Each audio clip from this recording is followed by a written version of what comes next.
بسم اللہ الرحمن الرحیم، صفحہ نمبر 931، سورۃ شورا۔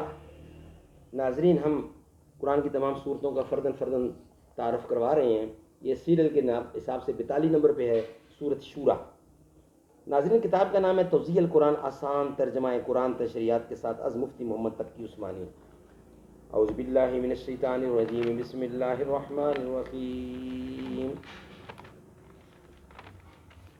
الحمد للہ وکفی وسلام عبادہ الذین اصطفی۔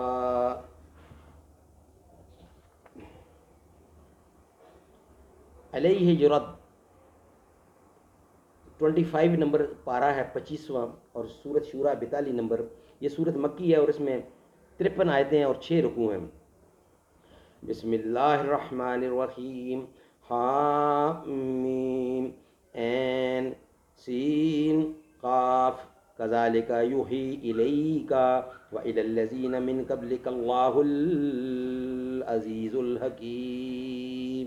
اے پیغمبر، اللہ جو عزیز و حکیم ہے تم پر اور تم سے پہلے جو پیغمبر ہوئے ہیں ان پر اسی طرح وہی نازل کرتا تھا۔ آج کا یہ چوتھا ویلاگ ہے، سورت کا نام ہے شورا۔ اس کا صرف تعارف پیش کر رہے ہیں آپ کی خدمت میں۔ قرآن کی تمام صورتوں کا تعارف ہم پیش کریں گے آپ کے سامنے میں، اس کی فضیلت کا یعنی امپورٹنس کیا ہے، ایکسیلنسی کیا ہے اس کی تعارف۔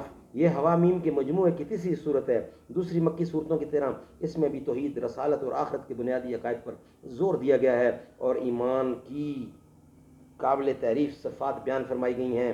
اسی ذیل میں آیت نمبر 38 میں مسلمانوں کی یہ خصوصیت بیان فرمائی گئی ہے کہ ان کے اہم معاملات آپس کے مشورے سے طے ہوتے ہیں۔ مشورے کے لیے عربی کا لفظ شورا استعمال کیا گیا ہے، اسی بنا پر سورت کا نام سورت شورا ہے۔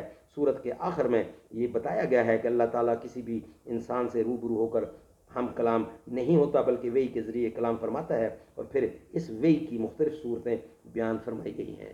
ناظرین، آج کا یہ چوتھا ویلاگ تھا۔ انشاءاللہ آج کا 5واں اور آخری ویلاگ آپ کی خدمت میں ہمارا ختم ہوگا سورت نمبر 43 پر۔ یہ سورت تھی 42 اور اب ہم 43 پر پہنچ گئے ہیں، اور انشاءاللہ 43 سورت جو ہے وہ ہے سورت زخرف۔ سورت زخرف آج کا یہ 5واں ویلاگ ہے، آپ کی خدمت میں ہم پیش کر رہے ہیں نیکسٹ ویلاگ میں۔ السلام علیکم۔